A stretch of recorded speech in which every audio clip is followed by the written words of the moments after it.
All right, so we're going to continue with looking at Castro's domestic policies. Now, the next phase is looking at social problems and solutions with Castro. We're going to hit a few points that are very, very important in understanding Cuban society during this time and why some people actually support Castro after he steps in. So, race was a big issue, right? Since the very beginning of this unit, we've known about the segregation happening because of the slave trade and everything, and the haves and the have-nots. Usually, white Cubans were the ones who had all the social benefits, and black Cubans were the ones who had basically no chance for advancement, right? So, Castro basically was determined to ensure that the revolution was about improving all life for Cubans, right? Not just white Cubans, um, because then that's a failed revolution under his eyes.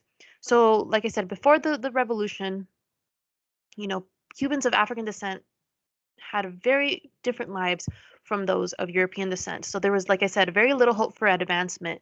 After Castro comes in, he made it basically illegal to discriminate against people on the grounds of either race or gender, which was a really big deal in trying to erase these lines of who has privilege in this society and who does not in this Cuban society, right? Um, and just think about it, it makes sense, right? A lot of the Cubans who fought with Castro during the revolution were of African descent. And you also had women as well. So why would that not be something that he implements in society once he steps in to ensure that, those who fought with him were also reaping the benefits of that revolution? Next one.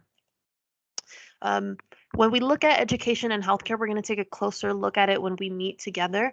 But basically, they implemented free universal healthcare and education in Cuba. Centralized planning, a planned economy allowed for much investment in rural infrastructure like roads and electricity, which meant healthcare services could actually reach a lot of Cubans in these rural areas for the first time. Remember during the revolution, Che Guevara was the first doctor a lot of people saw for the first time in their lives. So now Castro, once he steps into power, he wants to ensure that that's not the situation anymore, that actual people in these rural areas far away from the cities have access to this. A massive vaccination program happened in 1962, and by 1971, things like polio and malaria had been eliminated in Cuban society. We might not see it as a big issue, and we might take these things for granted, but that was a big issue in Cuba for the Cuban people in being able to eliminate things that were crippling their health. Castro also ensured that Cuban citizens could have high access to quality education, including at a university level. So, as it stands right now, but this started back then too, when Castro came in, education is completely free, and so is education with university education.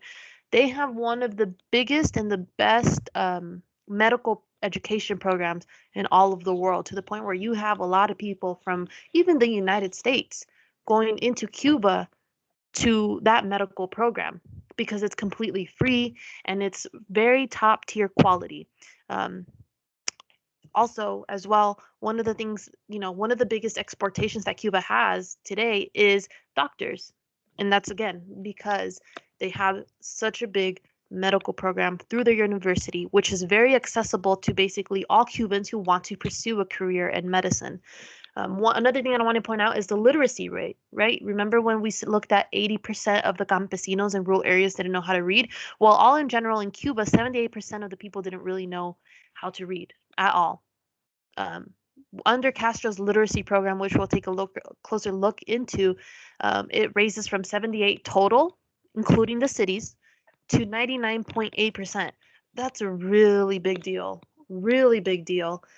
It's actually higher than what the United States literacy rate is. Next one and the last one. So, control of media, this is one of the things that Castro gets a lot of critique from, which again, we'll take a closer look into this as well when we meet.